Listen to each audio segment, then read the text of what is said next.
Good morning. Good morning, everyone. So it's Monday morning and we are going to invite in some of our guests today. Do we have anyone, Lisa, that's in the waiting room waiting to join us live today? I don't know if she can hear me. Apparently not. I can. Now I can hear. All right. I was trying for that seamless transition this time. Okay. Hopefully it worked. Shall we let our friends into the room here, or do we want to introduce Tracy first? We can do the introduction first. Let's do that first. Well, wonderful. So I'm so excited today because we have a very special guest, someone who I had the privilege of being introduced to late last fall, and it's amazing. We run in similar circles, yet we never met, and so it was such a treat to have an introduction to Tracy, the safety lady. So let me give you a little bit of background about Tracy. She is a former real estate agent, and she's taught thousands of agents across the country to live and work safely for over 26 years. And she's a safety writer for The Close, and she's a regular contributor for Realtor Magazine and NAR's website, realtor.org. And she actually had the most read article in 2017. And she's also a contributor for Riz Media and a safety expert for Inman. So we have the cream of the crop joining us today.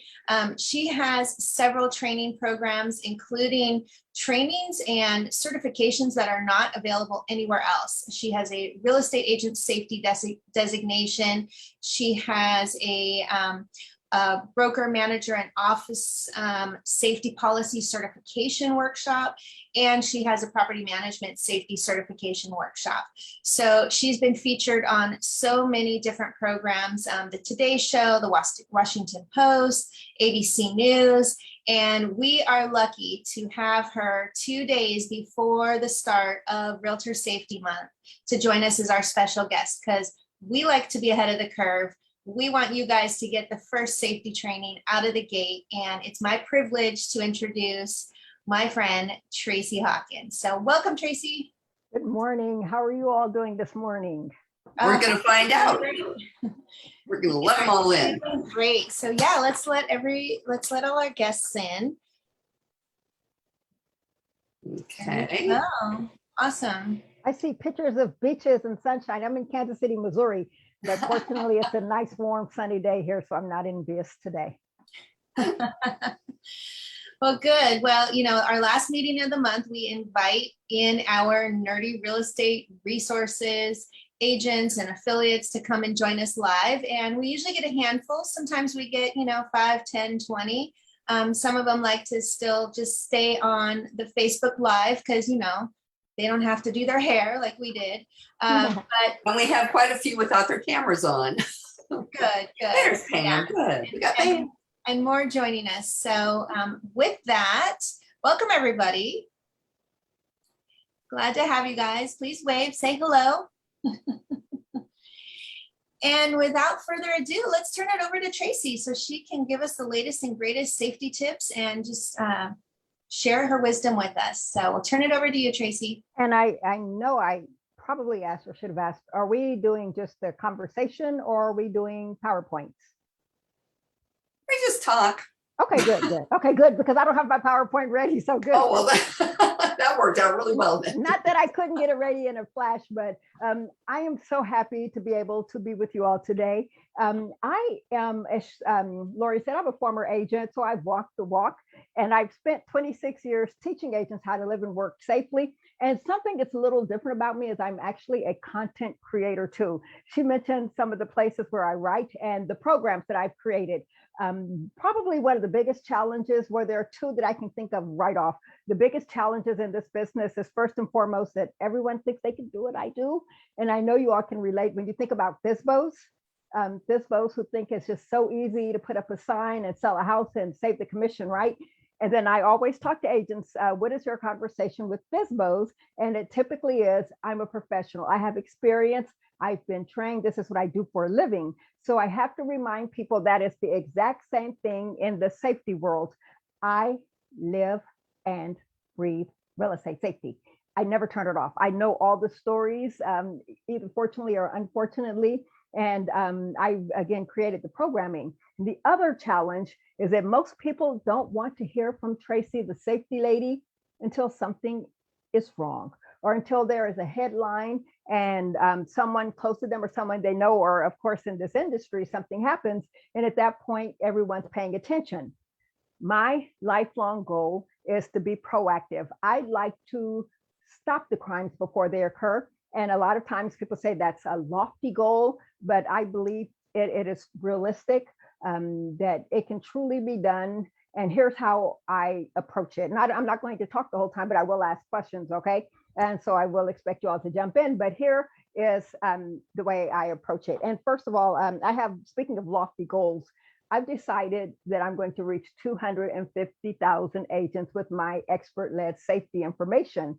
And I know that's kind of lofty, but the way I do that is in my programs. I was explaining to Lori and Lisa that I'm going to be teaching in 10 to 12 states. I haven't stopped to add them up yet for Safety Month. Some of that's in real life and some of it's virtual. So I'm going to reach a lot of agents there. I write, again, for the close. There's an article that's going to be published today about statistics in the industry, and some of them are mind-boggling, but that's reality. We need to know it. I've been a contributing writer for the National Association of Realtors, and that article that had the most views was about male agent safety. And Risk Media, I wrote my first article for Risk Media for their house call section. So I know that I have a platform and I take it seriously.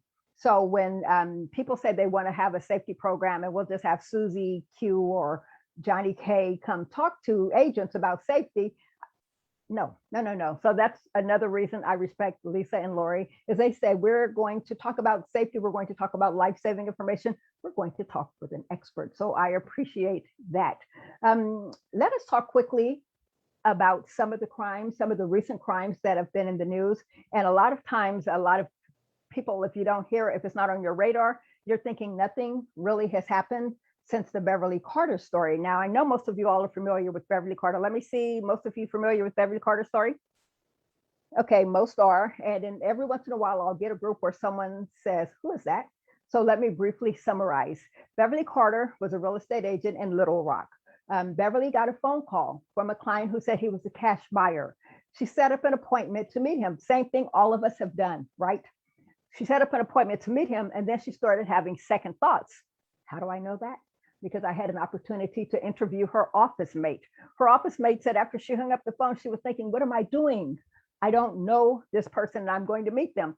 She called back and she said, look, I don't feel comfortable meeting you alone. He said, oh, don't worry, my wife is going to be there. Now, of course, we now know it was his accomplice, but that gave her a peace of mind. And she went ahead and met him at the property. When she got there, she noticed that it was just him. And he said, my wife had to work, but no worry. Go ahead and let's do a live on your phone, like the Facebook, not Facebook Live, the FaceTime. So that way she's here with us. And those were the images they found on her phone. The goal was to kidnap her. And I don't know, does anyone here remember what her killer said was the reason that he targeted her? You can unmute your microphone. Who remembers why he targeted her? Okay, go ahead. You can unmute your microphone. There's not that many of us. Pam. I think he said that she's a realtor and they're rich. The assumption is that we're rich. Exactly. And she's vulnerable because she's female. Exactly. Thank you, Pam. He said he picked her because she was a rich agent who worked alone. And having had an opportunity to meet her son and hear him tell his mom's story, I understood that she had, I think, $165 in the bank. But you all as agents, you have to give the appearance that you're successful. Again, my sister is an agent of 35, 36 years. And then you all have to let people know that they want to work with you because you've sold whatever $1 million worth of property. What people don't know is if you sell like $1 million worth of property, what is that, like 18,000 in commission? So they're thinking you all are rich. So you already have a bullseye on you. So this guy thought that Beverly Carter was rich. He would kidnap her and hold her for ransom. Things went wrong. He ended up kidnapping her and murdering her. So that was back in 2000, I want to say 14. So a lot of people think that's the last time there's been a crime against a real estate agent. And I shudder to have to say that is so very wrong. I, of course, can't go through them all, but let's talk about the most recent one and the most recent ones. And as we do so, I'm going to talk to you about lessons learned. And I am actually going to be speaking at the National Association of Realtors Conference this year in November in California. So I'm coming that way.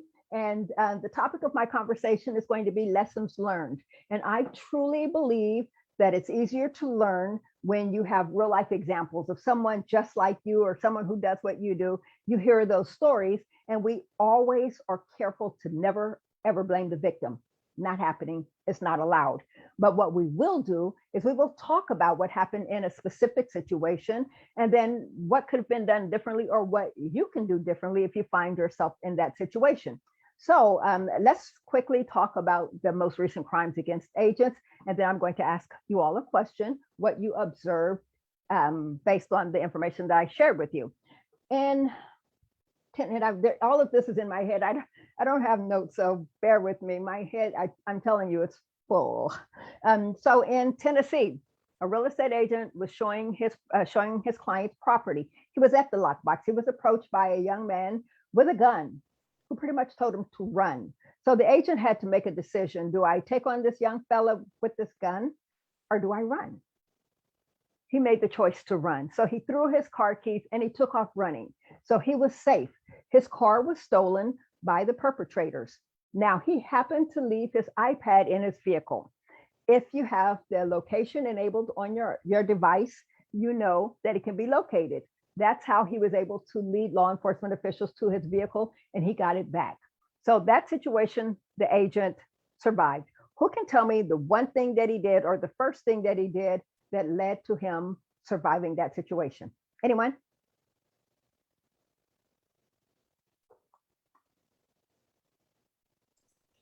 Come on, guys. Complied. Participation time. Go, Pam. He complied. Go ahead. He complied. Exactly. We talk about fight or flight, right? And you have to determine in which situation do you decide to fight or in which situation do you run? He ran. That saved his life. Now, could he have taken on this teenager with a gun? Maybe so.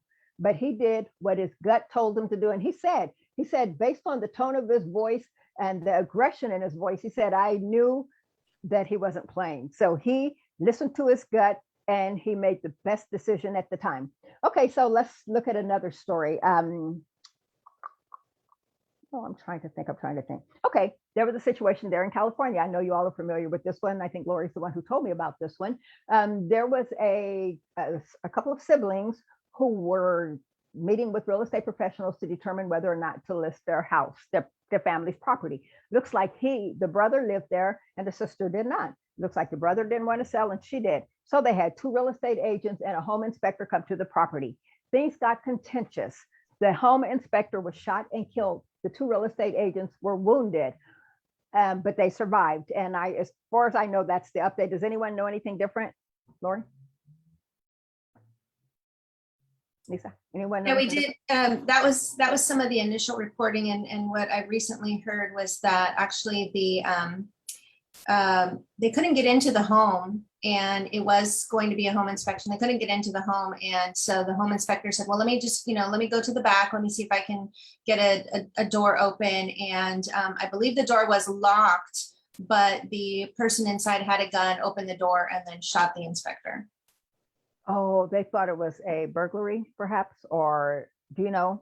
Yeah, not sure if that's what they thought or not. I'm sorry.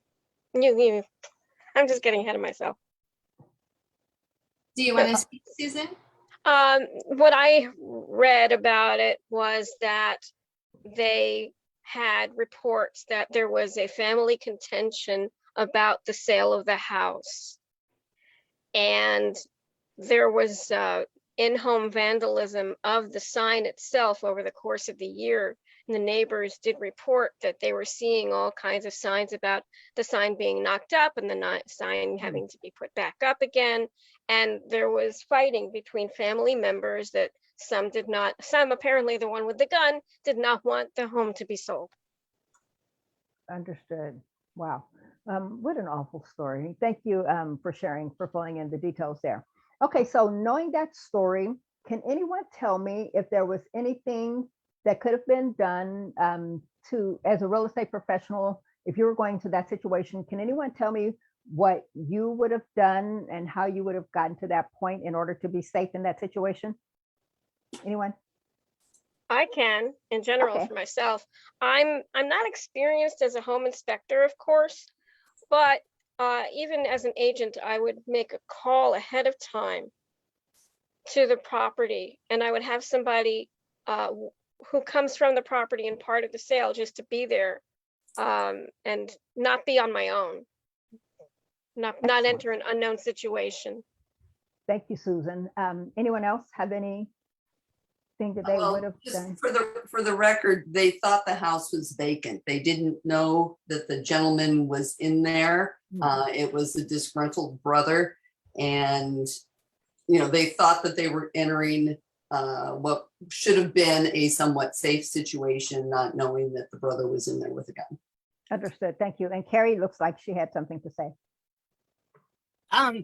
My thoughts that went through my head, because this is local community for us, this was part of our real estate family, was, if there's going to be a hostile environment or potential for it, I've got one right now that I'm working with the realtors trying to help them on. And what I keep, and there is unfortunately a mentally ill family member living in the property. So because of that, it's really open communication. And if there is any potential for threat, always err on the side of caution. So even if it's have all the family members together and walk in together, if it's a worst case scenario and there's legal documents, have the police there with you to escort you in and off the property. It's not a waste of the police officer's time to do that. It is, they would rather do that than have to go out and report on a homicide scene or have their lives put in danger. Just that's my 2 cents of my takeaway from what I've seen. And what wonderful 2 cents, Carrie. It's almost like you read my article in Risk Media, how to have a situation that you nailed it. Having a conversation with the family up front, that way if there's going to be any contentious situations and you can address it that way. But one of the most important things that you said was contact law enforcement. A lot of times we think, oh, we don't want to bother them. And something that I say in my safety classes all the time, you're not bothering them. Police officers will tell you they'd rather come to a false call than a crime scene. So do not ever hesitate to call law enforcement, police officers, and let them escort you, let them protect you. So thank you for saying that. Excellent, excellent point. Let's talk about the next story. In Kentucky, a real estate agent and his wife were visiting a property that they owned. It was rental property. The tenant had barricaded himself inside. Well, let's see, he came out first and he shot and killed both of them. And then he set it on fire, barricaded himself inside. In that situation, I guess there's some question whether or not there's mental illness there. And Carrie, like the situation you're dealing with where there's mental illness, I want to say a couple of years ago, I wrote an article for REALTOR magazine where I talked about how to deal with clients with mental illness. You have to be able to do so in a respectful manner and also a safe manner. So take a peek at that article. And if you just Google my name, you can find my articles that I refer to. But in the situation with the Kentucky couple, who can tell me what could have been done in that situation? 2 people approaching the property that they own. And it is not known whether or not they were there to serve an eviction. There was some speculation, but we don't have facts. Who can tell me a way to approach that situation in a safe manner? Anyone? I think it would have been a good idea to have somebody with them, knowing that there is mental illness or unhappiness or somebody's mad. I used to list REOs, and when they weren't sure if the property was vacant or not or abandoned, a sheriff would always go with me for the initial visit to the house. And I think if the couple knew, they must have known the personality of the tenant, it would have been a good idea to have law enforcement with them. They didn't live there full-time, they were part-time residents, and they kept making that clear in the headlines. So 2 things, the REO part, distressed properties, foreclosed properties, whole totally different ballgame, as you know. If you go to the NAR website back in 2013, I did a webinar about distressed properties, foreclosed properties, a totally different ballgame. So that's a resource that you can check out for sure. Let's talk a little bit about that particular situation. As you all are aware, there is, or let's see, was an eviction moratorium. The environment out there is really contentious. My sister happens to be not only a real estate agent, but she's an investor. She's a landlord, a housing provider, and she happens to be a leader in the industry. She's one of the people saying, we have respect for those who don't want to be homeless. We understand that it's dangerous to be evicted during a pandemic, but what about us? We're not getting rent, and it's been about a year and a half. So she has decided to take a lead position on that. And she's even worked for NAR in doing that. And if you all were paying attention to the news, I want to say a couple of weeks ago, she was on every major news TV network and the Wall Street Journal, all of the papers talking about property rights. Here's why it's dangerous and why you need to pay attention. If you are a landlord or property manager or an investor and you own property and there are tenants there, there's a hostile environment. My sister has been threatened with a guillotine, and I guess that's some code for threatening, they call them profiteers or greedy landlords. And then most recently, oh, I forget what the most recent threat was. She was on a radio show, an interview, because they want to talk about the end of the eviction moratorium. And what was it? The judge who handled evictions, the judge had 100 protesters show up on the porch of his house where his family was inside because the tenant said that what you're doing, you have blood on your hands. The attorney who represents landlords and housing providers, who legally files evictions, she had her office targeted. And so the environment is hostile. As Lori mentioned, I have created a property management program where I'm talking specifically about how to be safe as a property manager. Is anyone here a member of NARPM? The National Association of Residential Property Managers. Anyone?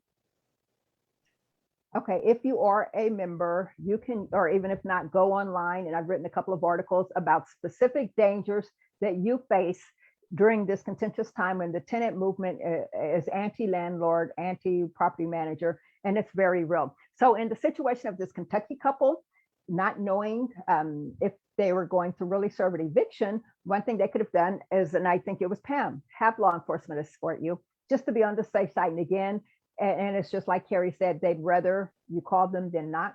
So that way you don't know what you're going into. Make sure the situation is safe. Let's talk about this story and then tell me what you're thinking. In Michigan, a real estate agent who happens to be a Black man was showing his clients, both also Black guys. One happened, his client had his 15-year-old son with him. They were in the property, not realizing that a neighbor had called the police. The property had been burglarized a week earlier, and there was a car that matched the description in the driveway. So the neighbor called the police and said, he's back. So imagine yourself as a real estate agent. You're inside, you're showing the property with your clients, and then you look outside and you notice cars, police cars pulling up. And you see them getting out with guns drawn. And he's a military guy, so he said he knew there was a situation, but what he was thinking is like someone in the neighborhood has done something wrong, something's going on. He didn't realize they were there for him. So they ordered him out of the house. So all of them, and you all have probably seen the videos by now, all of them walked out into the front yard with their hands up as directed, and they were all handcuffed. And finally, he was able to convince law enforcement officials to get his ID out of his pocket and his license. And they apologized. There's been a lot of talk. He believes he was racially profiled. He's retained an attorney. My question to you all, on Facebook, I asked a question in a lot of different groups, probably your group too, is do you have a concern about this happening to you? I was surprised to hear people of all races, women and men, say that's happened to me before. You know, I pulled up, neighbors thought I was burglarizing the property and they called the police. So, and my sister said one time she was showing a property, the alarm went off. Of course, the police came, but so many other people said that they were just simply showing the property and the police came because they thought they were being burglarized. Has anyone had that happen to them? Okay, I did ask a question also. How would you solve this problem? For those of you who've been through it and those of you who are scared of going through it, what can you as a real estate agent do to make sure that doesn't happen to you? So I'm going to list a couple of things that you can do.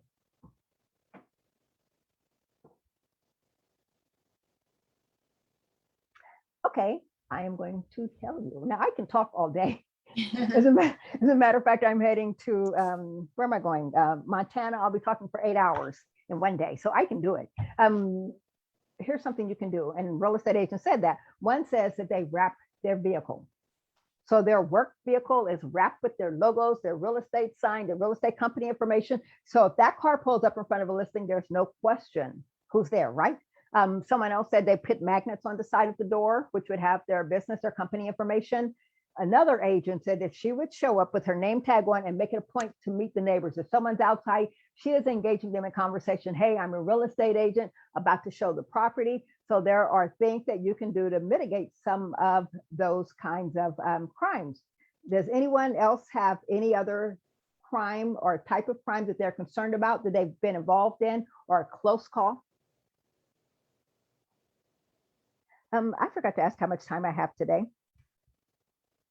Oh, we're good for an hour. So Oh, we've got over half an hour left here. So we got some time for questions and all kinds of stuff. Okay, yeah. And what I like to do is as we go along, if you have a question, I do not mind you jumping in and just letting me know that you have a question or a comment to help share stories. Like I said, I think there's true value in lessons learned. I want to say it was about 10 years ago when I had an education director, and here's what I do. I'm a solopreneur. It's just me. So when I want to do business, I pick up the phone and I make phone calls. I send out emails, and I have to convince whoever is on the other end of the phone that they need what I have to offer, that they need my services. I had a wake up call when I called an education director and I said, hey, got this great safety program, here are my qualifications. I want to come talk to your agents about being safe. And then she said, Tracy, what you have is great. She said, but I can't hire you. I can't invest in you. It's not a good business decision. And I'm thinking, what? She said, agents will not show up for safety training. She said, the only time agents show up for training is if you're teaching them how to make more money. Is that true? Not. Pam said no. Okay, and I agree with you, Pam. I want to agree with you, but too many times I've had that obstacle put in front of me. So it's like, how do I make a living in the field that I am passionate about? It's not as easy as doing something else or speaking about something else, right? I found a way to help real estate agents not only work safely, but how to be more profitable, how to make more money doing so. I'm going to share a little bit of it with you. And it's usually something that I do during my designation. And Lori mentioned that I created a designation. And as of last 2 weeks, I've had over 700 agents across the country earn the designation. And it consists of 2 CE classes, my safe practices class, as well as my technology boot camp and social media and cyber safety class. But let me kind of summarize it for you all today. I had to think of a way to teach real estate agents how to make more money being safe. And the way to do that is leading with safety. You have to stand out in a crowd. So what I did is I created some handouts and some takeaways that I talked to agents about. So let's do this. Let's talk about what your listing presentation looks like now. There are 2 parts of it. First part is the safety part. How many of you all show up for a listing presentation and you don't know who you're meeting? I've done it. Of course, almost all of us have done it because we don't think about that. We think about checking out who we're meeting, who's going to buy a house, but we never think about the listing presentation being still in that same empty house with strangers. I was in, I want to say North Dakota. I had an agent tell me a story about going to a listing appointment. She just showed up and the guy was there showing her the house. And she had an uncomfortable feeling from the moment she walked in the door. But she did what so many of us do. She ignored that voice, that funny feeling in the pit of her stomach, the hair standing up on her arms, the back of her neck, her heart beating fast. She ignored it because she didn't want to offend him. And that's what every single one of us has done. And for whatever reason, it seems like it's more prevalent amongst women, but it happens to all of us. We ignore that voice. We don't want to be rude and hurt someone's feelings. So anyway, so she's in the property. And then after she walks through the house, everything was okay. They get to the sofa and he said, have a seat. I want you to, here's a drink, have a drink. And she said she picked the glass up and she could smell some kind of chemical in the glass. I don't know what it was, but at that point she knew she had to get out of there. So her belief is that he was going to drug her and do whatever. So that shows that you need to know whose house you're going to. The same way you check out your buyers is the same way you check out the sellers. You can go to the county tax records, as a matter of fact, probably easier to check out your sellers. Make sure they are who they say they are. You all know that there's a big deal with these Craigslist crimes and people pretending to own a property in order to defraud, whether it's renters and sometimes buyers. You need to make sure you know who you're working with. And I feel like I heard a story about someone who was listing, who met with an agent to list a property that they didn't even own. So they're signing listing agreements, paperwork that's the agent is putting a sign in the yard. The person who they met at the house didn't own the property. So you need to do your due diligence, check out whoever it is that you are working with in that house, make sure they are who they say they are. And if it's possible, have someone with you. And then this is another area. I've been doing this for a long time.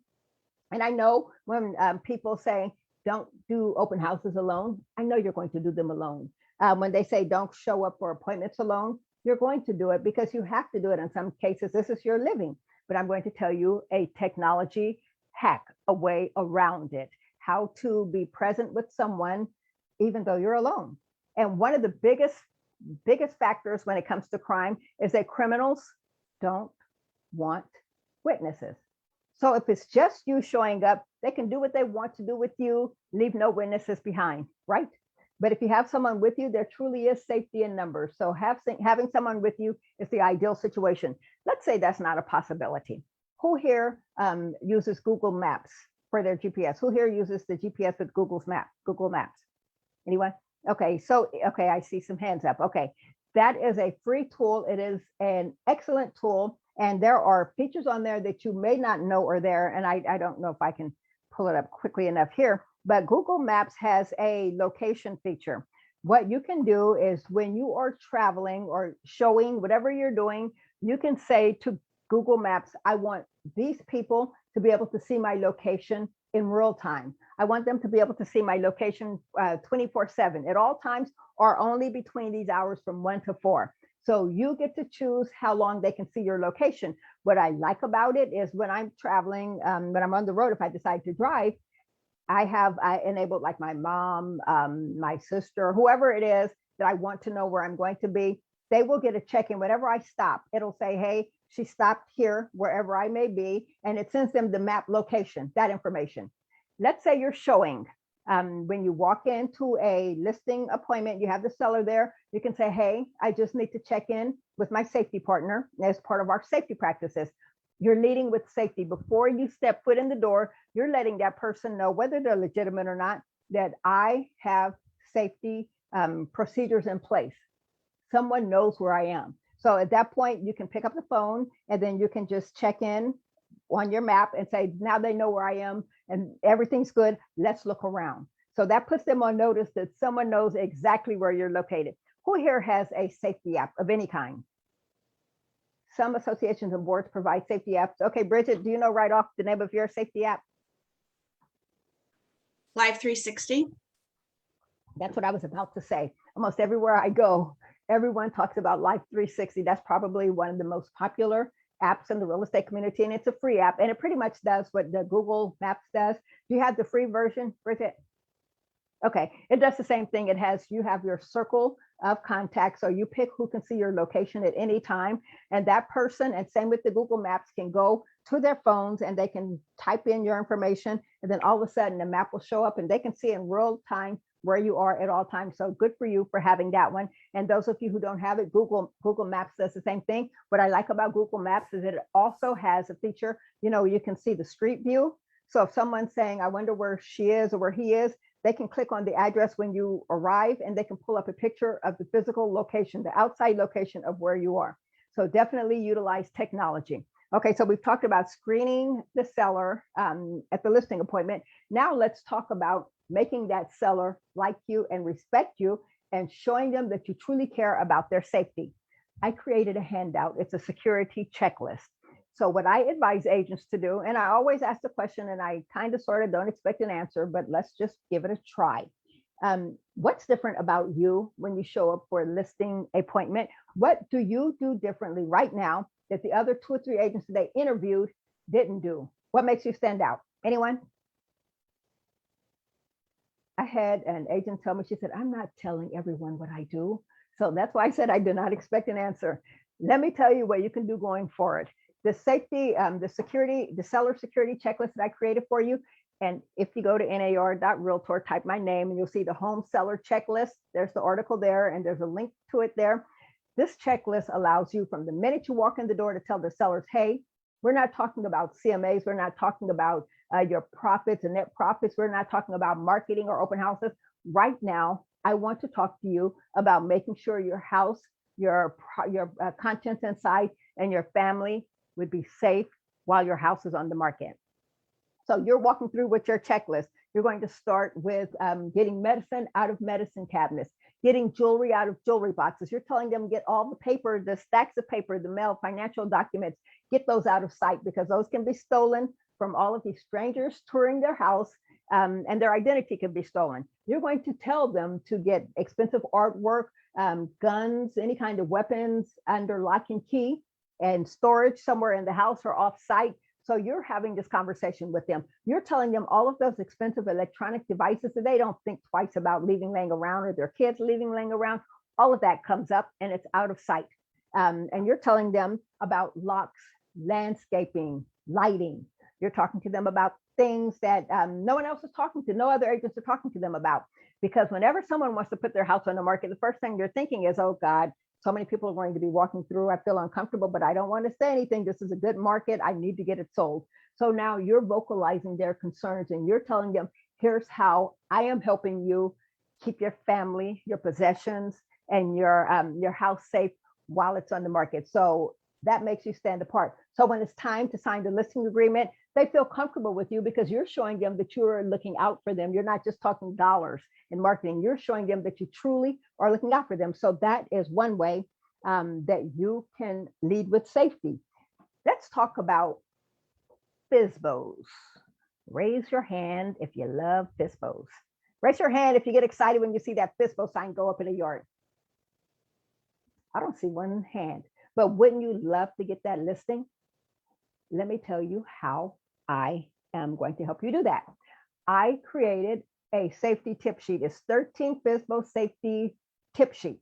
And on it, it says this is provided by your local professional realtor. And then I have room for you to staple your business card to it. Here's what I'm telling you to do. FSBOs don't know what they don't know. FSBOs have dollar signs in their eyes, right?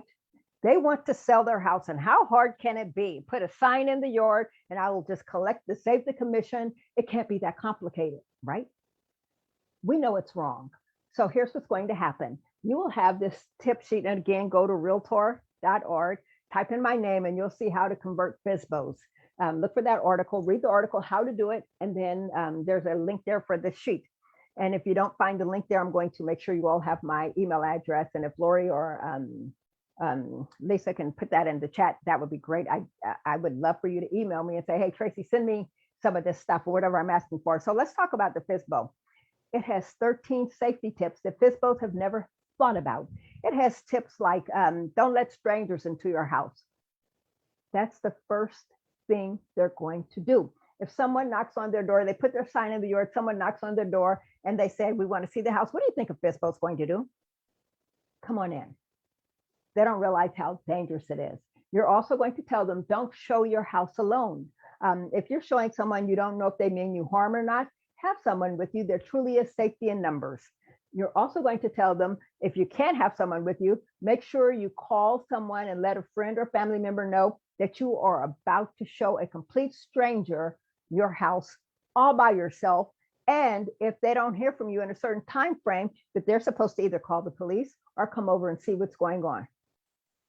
What kind of response do you think they're going to get to that one? You're going to talk to them about putting jewelry away, medicine away again, out of sight. You're going to tell them to get their electronics, everything that you've been trained to do. You are now going to tell them, hey, here are some things you didn't think about when you're selling your own house. I've been trained as a real estate agent. This is part of what I do. Here are some things that you need to think about. You're not saying them out loud. You're giving them that 13 tip sheet with your business card stapled to it. You can drop it off if you see them in their yard, stick it in their door handle, mail it to them, however you want to get it to them, but do not talk to them about listing their house. That's not what you're there for. You're not there to say, I have a buyer for your house, or I can put it in the MLS and I can market it. That's not why you're there. You're there to say, here are some tips that I am providing to you as a neighborhood realtor who values your safety. And you're handing them the sheet with your business card attached, and you're getting on down the road. By the time they get to number 13, they're going to think, oh my God, what are we doing? I didn't realize this was so dangerous. This is crazy. What are we doing? Guess whose business card is going to rise to the top of the stack? The agent who's looking out for their safety. So that's another tool that I'm using, that I created for you to use with FSBOs in your marketing plan. Let's talk really quickly about buyers. How do you add value to the relationship with buyers so that they're loyal to you? How do you make sure buyers, first of all, sign that buyer agreement? I don't know if that's still a thing or if it's a thing in California, but how do you make sure buyers work with you, stick with you? You all already know. Well, let me ask the question. What if a buyer says to you, hey, we want to buy a house in whatever area? Is this a safe area? What is your answer to that buyer? What will you say to them if they're saying, is this house in a safe area, safe neighborhood? What are you going to say?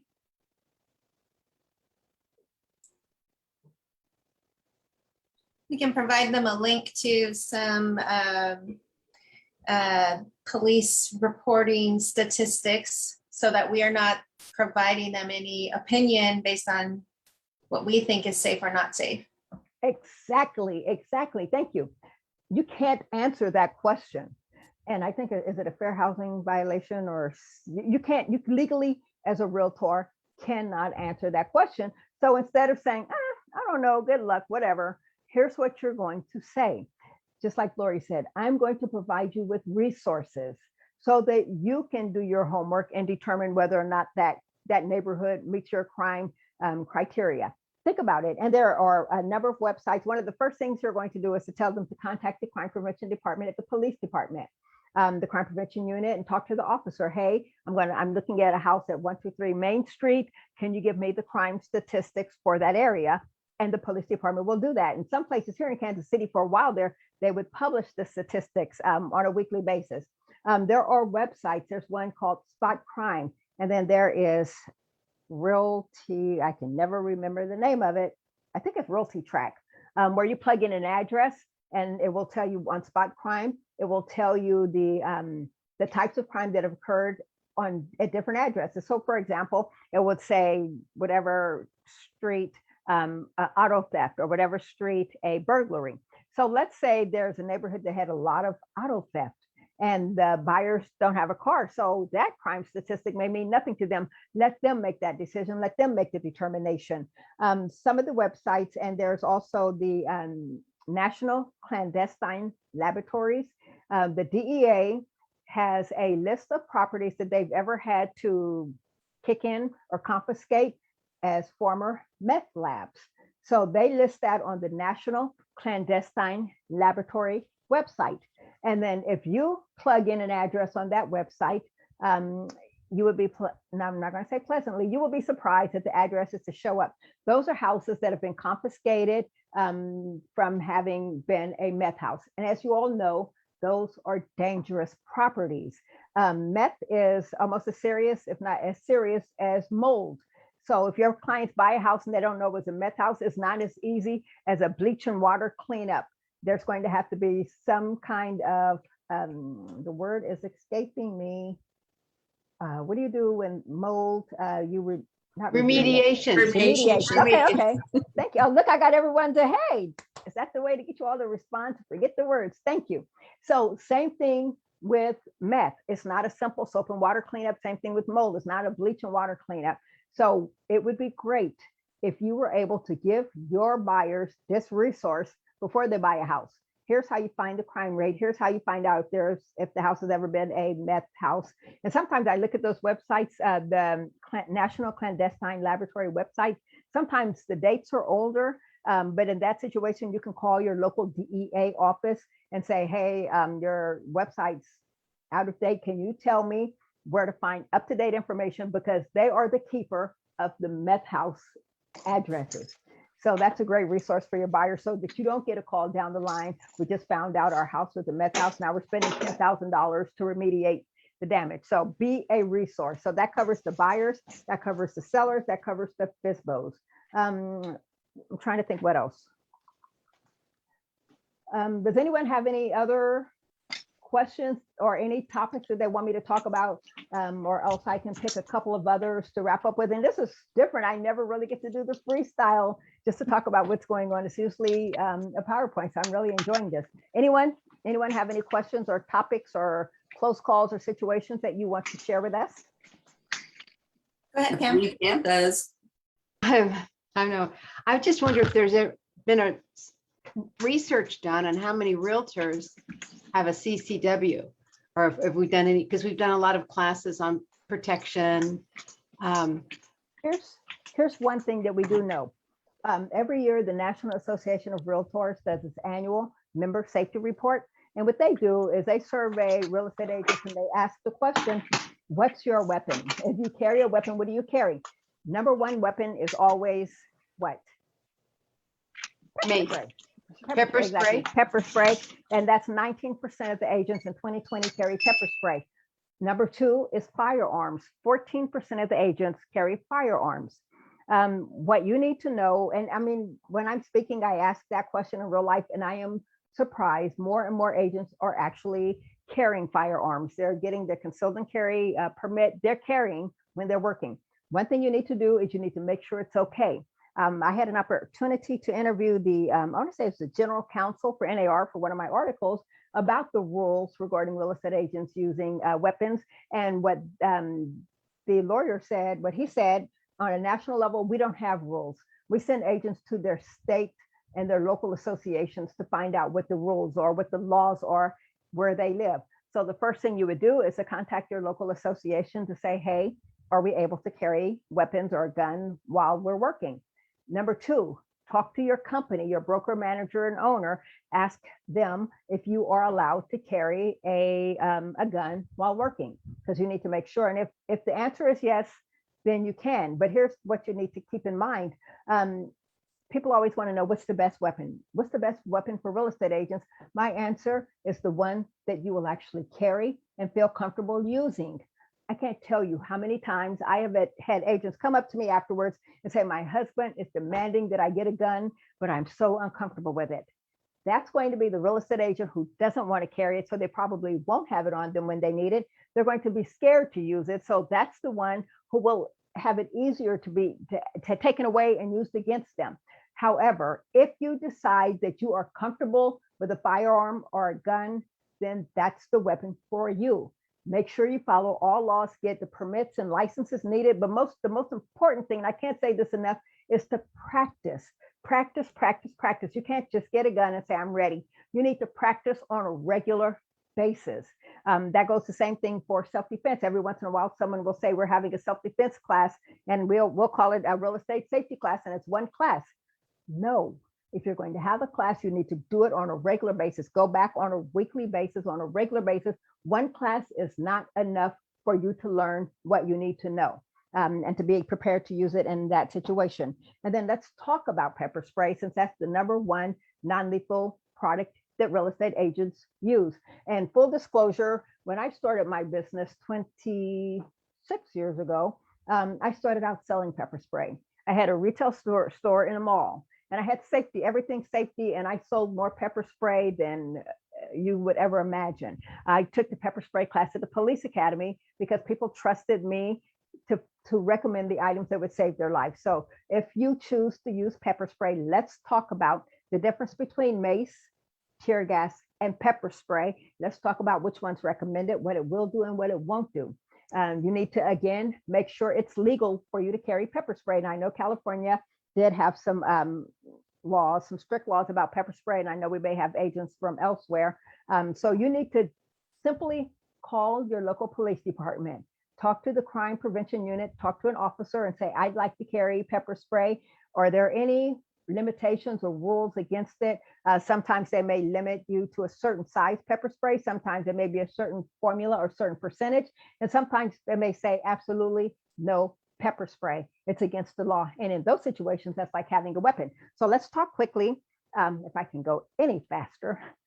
I looked at a tape of myself talking one time, and I don't necessarily take breaths between sentences. So I usually start my programs off with a disclaimer. If I'm going too fast, someone let me know. But so let's talk. And Tracy, don't worry, because we don't have a hard stop time. So you just go and we'll just listen. Oh, okay. But I do need to stop because I do have some article deadlines. I'm a prolific writer. Every time you turn, I have a massive deadlines, but I can get it all in. Trust me. So let's talk about the differences. Anyone here carry pepper spray or any kind of spray? Oh, Carrie does. Carrie, can you tell us where you live? And do you have your pepper spray handy? You can show it to us. Actually, I do. Oh, yay. Sorry, if you just saw my shorts, excuse my mullet look with the business up top and shorts on the bottom. You're getting it done. It doesn't matter. I didn't even look. I missed everything. Darn it.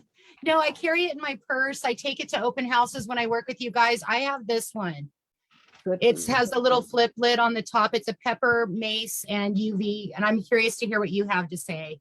Okay. Do you see an expiration date on that label? I bought it last year during the pandemic because I was working the test sites when the riots were breaking out and they were headed our way. So I carried it during that time. Good for you. Good for you. But it still has an expiration date.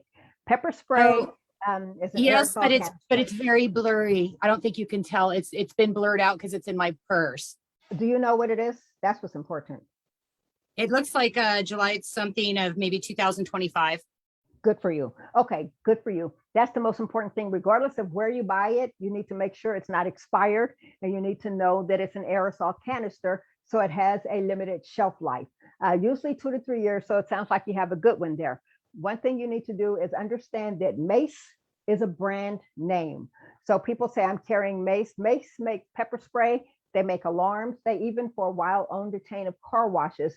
So that's a brand name. So you need to still know what you're carrying. If you have tear gas, and if you see on the label the letter CN or CS, that is tear gas, and that's a no-go. Law enforcement officials will not carry tear gas anymore because it's a pain inducer. So if you spray someone and they're under the influence, it won't stop them. As a matter of fact, it may even escalate the attack. So you're in more trouble. So what you're looking for is pepper, pure pepper, OC. Carrie, make sure yours says OC. Pure pepper is what law enforcement officials, and it is what postal carriers use. That's because it works on people and it works on dogs. What you also need to know is that nothing is 100%. But if you have the formula that law enforcement officials use, and that's what I carry, as a matter of fact, I'm trying to see if I have my spray with me. It's probably on the door, but you can imagine that every time I turn around, I've got pepper spray somewhere. So like Carrie, you can get pepper spray that goes on your key ring. If you are a jogger, you walk or run, you can get pepper spray that attaches to your hand because you don't have to carry it. And of course, I'm angry. I didn't know I was going to talk about this. I don't have my glittery pepper spray with me. It's cute. It looks like rhinestones. So you can get pepper spray it's similar to this. This is the alarm with the rhinestones, and the pepper spray is made up with the same thing. So some people want pepper spray to look fashionable. I'm okay with that as long as the formula inside is okay, and that's what's most important. Pepper spray is a natural product, pretty much the same thing you have in your kitchen. What you need to do first thing is test. First of all, check the expiration date, make sure it's still good. Number 2, test it. Go outside, make sure it's not windy, hold it down low, give it a test spray.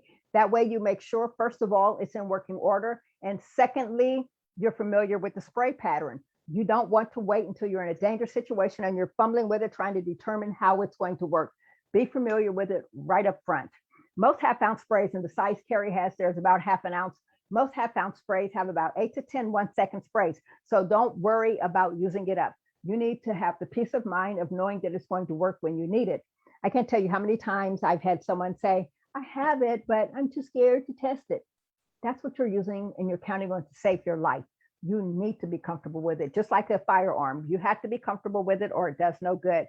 Carrie said she had hers in her purse, but when she's showing, she has it out. That's the ideal way to handle it. When you're showing or when you're out and about walking to and from your car, your pepper spray needs to be in your hand on your key ring.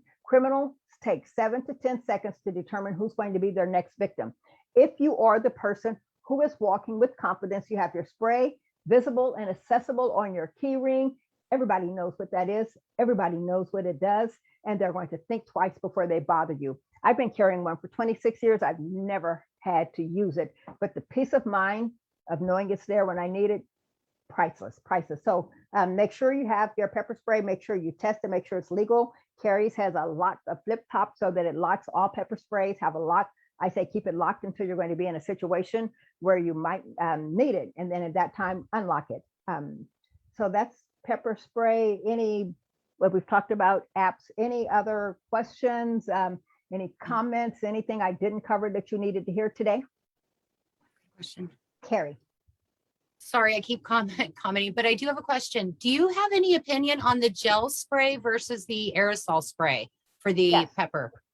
Of course I do. I have an opinion on anything and everything safety.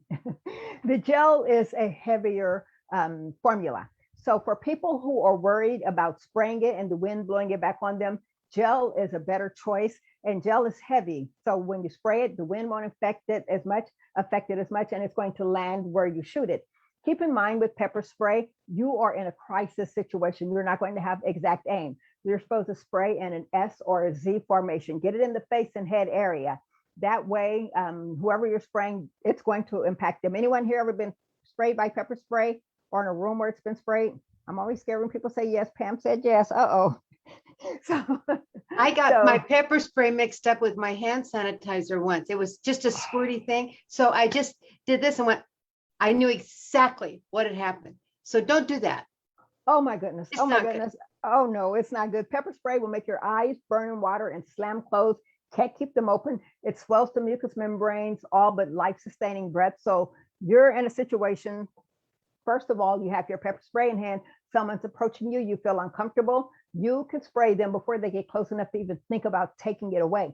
If you're worried about it being windy, what you can do is to spray them and then you're taking off. You're not standing there waiting for the wind to blow it on you. If a little gets on you, that's okay. The brunt of it will get on the maybe would-be perpetrator. So they're rubbing their eyes and coughing and you're wet, you're out of there.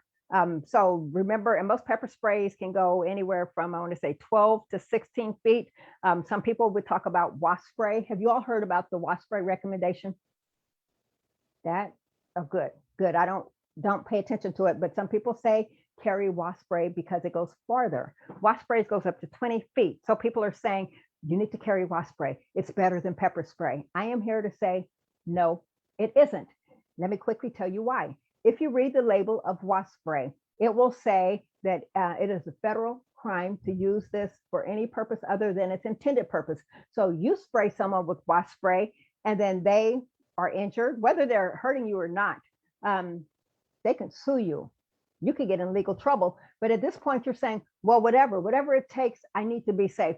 I am going to agree with you, whether it's a butter knife, a baseball bat, whatever it takes to get out of a dangerous situation, you need to use it. The problem with wasp spray is we don't know what it does to human beings.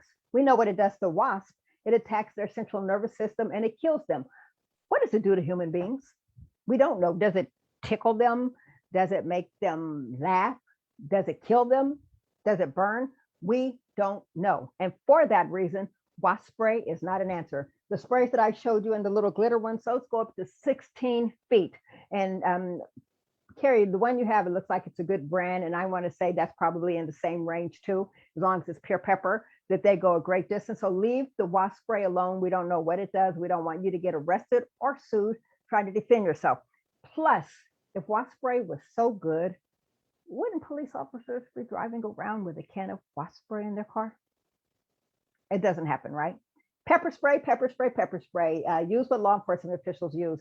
And good news, I guess big news, I am opening my online store and I'm going back to selling. I have a house full of pepper spray, of alarms, all kinds of pepper spray, not just the key ring that I showed you, the glittery ones, all kinds of pepper spray. So, and I'm calling it the Real Estate Safety and Security Store. So watch for that. And you know, I share my information, my safety information in your group here. So watch the group. I think that's allowed when I make the announcement kicking off at Safety Month. where you can buy vetted pepper spray. Okay.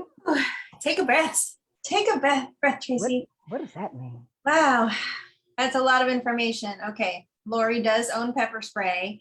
It's in a little bag near my front door for when I go walking, and I have taken it once.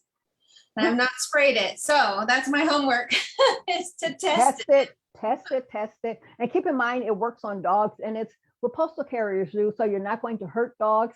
As a matter of fact, after you spray one time, it's like a training aid. The next time they see you coming, they're getting away from you. So it's natural product. It's cayenne pepper. You won't permanently hurt any dogs. And if you walk a dog and you're concerned about another dog bothering your dog, right now you're defenseless. You can't do anything about it. With pepper spray, even if it gets on your dog, they're going to survive. So pepper spray, I understand why it's the #1 non-lethal tool for real estate agents. And I just want to make sure to get them in as many hands as possible. I do have a question. Okay. I acquired a canister of pepper. I've used pepper spray in the past, and I bought my original pepper spray from a store like the one that you once owned. The place I bought it from, was it Glendale Galleria? But anyway, I got my certification there many, many, many years ago. But I haven't had a pepper spray in a long time, not since I took a plane and I had to get rid of it. So somebody recently, I was an Uber driver a couple of years ago before the pandemic, and I had a passenger who was about to get on a plane, and she had a pepper spray canister, and she gave it to me. I have no idea what the history of this canister is, how long it's been used, or if she ever tested it. It's a great looking spray. So how do I dispose of it? Is it a canister where you can take, a lot of people don't realize, and the one I have here, this is a case. People think this is the pepper spray, but the teal deal is an actual case, and you see this loop on the bottom. If I were to pull this loop, I can take that can of pepper spray out, and it's an actual can just like this. It's the can. Okay. I don't have a designer cover on it. It's just a can. Look on the bottom of the can, or somewhere on the side of the can, you're going to find an expiration date. Every container of pepper spray must have an expiration date. So you will find the expiration date. Do you see it? Well, I don't have it with me. It's in my car, but it's a fresh one. It's just that I don't know if she's ever used it. How do I know what the spray content is? Okay, two things are, look on the label. It's going to say OC or CNCS. If it's CN or CS, that's tear gas. Get rid of it. No, it's OC. Okay, good. Then so the formula is good. The second question is, it's an aerosol canister. It's in your car. If it's hot, it's going to leak or explode.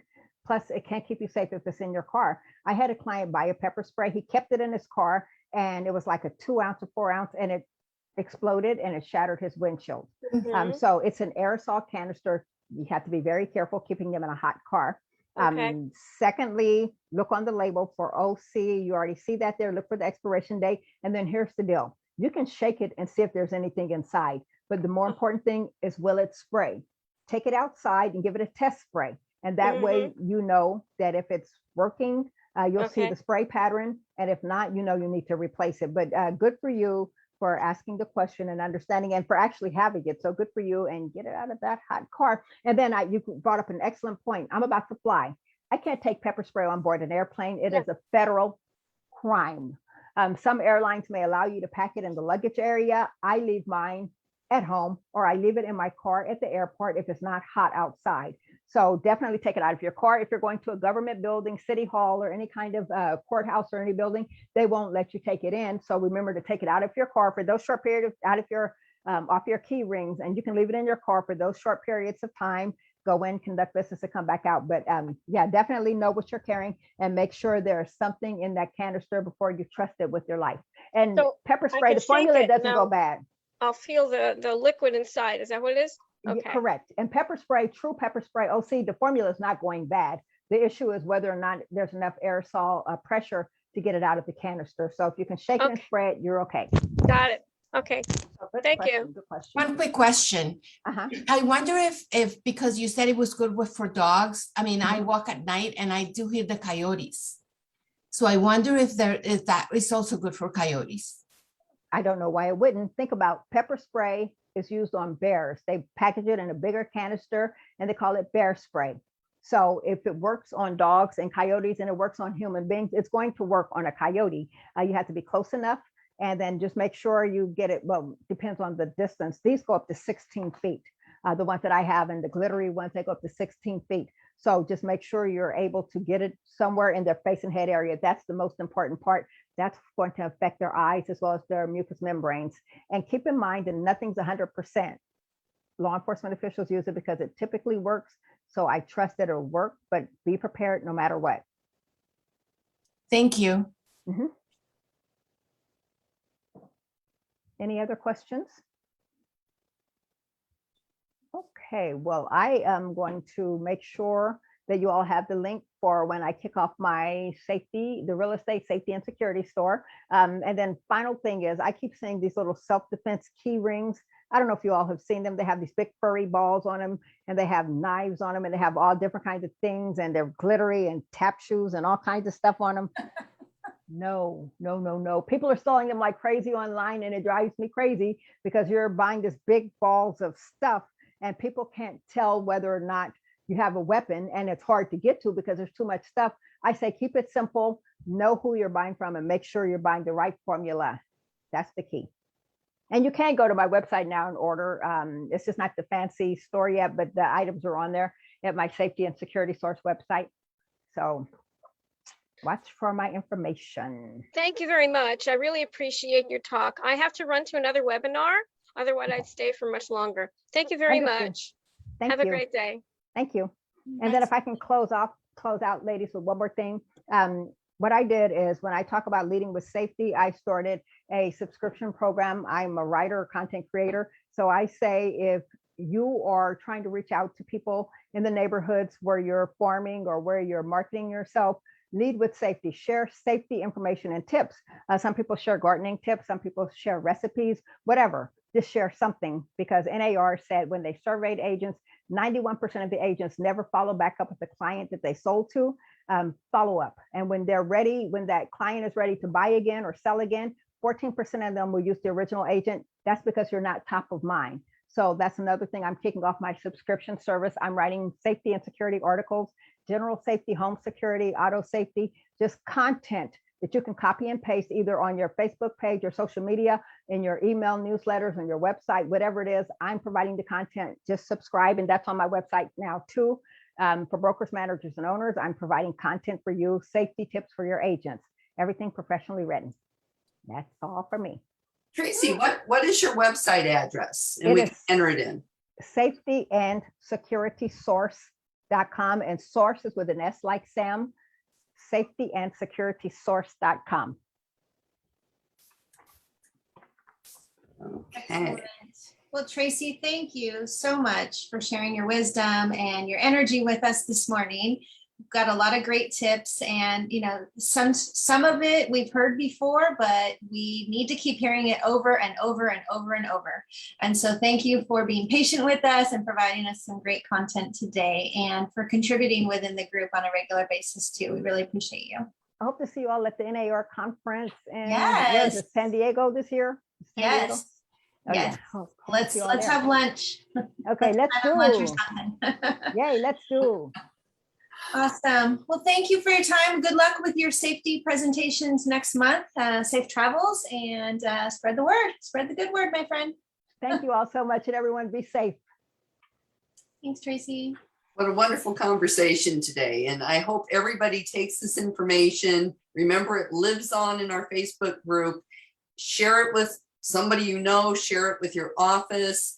I put Tracy's website in the Facebook chat, so you can go there and pick that up. But this was really, really, really good information. And, and like Lori said, a lot of this was stuff we have heard. However, I think Tracy made it more relevant.